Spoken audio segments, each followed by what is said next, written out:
One night, Henry and Gordon were alone with James. Although Sir Topham Hatt was beginning to think well of him, whenever a chance came, the other engines would talk of nothing but bootlaces. "Remember when they had to use a bootlace to get you out of trouble, James?" they would tease. James tried to get back by talking about Henry, who got shut up in a tunnel, and Gordon, who got stuck on a hill, but they wouldn't listen. "You talk too much, little James," said Gordon. "A fine, strong engine like me has something to talk about. I'm the only engine who can pull the express. When I'm not there, they need two engines. Think of that. I've pulled expresses for years and have never once lost my way. I seem to know the right line by instinct." Every wise engine knows that the signalman sets the switches to make the engines run on the right tracks. But Gordon was so proud he had forgotten. "Wake up, James," said Gordon next morning. "It's time for the express. What are you doing? Odd jobs? Ah, well, we all have to begin somewhere, don't we? Run along and get my coaches. Don't be late." James went to get Gordon's coaches. They were all shining with new paint. He was careful not to bump them, and they followed him smoothly into the station singing happily. "We're going away! We're going away!" "I wish I were going with you," said James. "I should love to pull the express and go flying along the line." Gordon, with much noise and blowing of steam, got ready to back onto the train.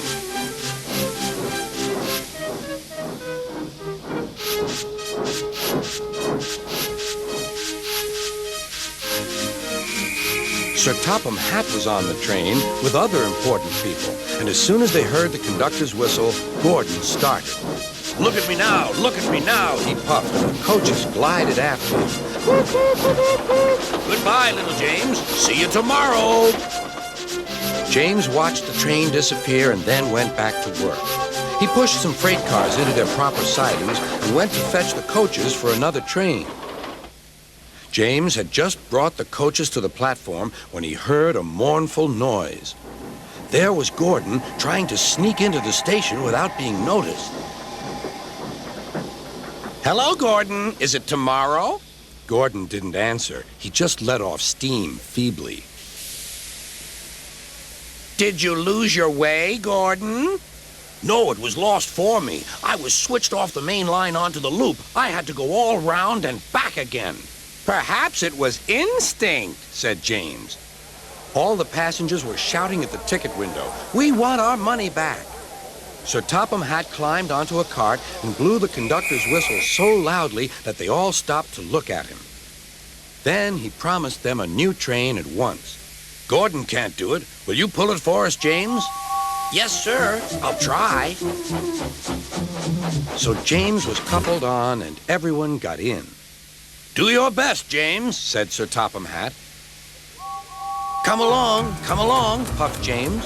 "You're pulling us well, you're pulling us well," sang the coaches. "Hurry, hurry, hurry," puffed James.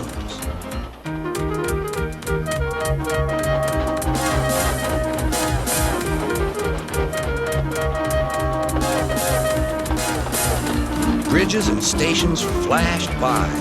The passengers cheered, and they soon reached the station.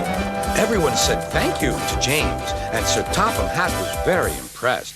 "Well done. Would you like to pull the express sometimes?" "Yes, please," answered James. Next day, when James came by, Gordon was pushing freight cars. "I like some quiet work for a change," he said. "I'm teaching these cars manners. You did well with those coaches, I hear." "Good. We'll show them." And he gave his cars a bump. James and Gordon are now good friends.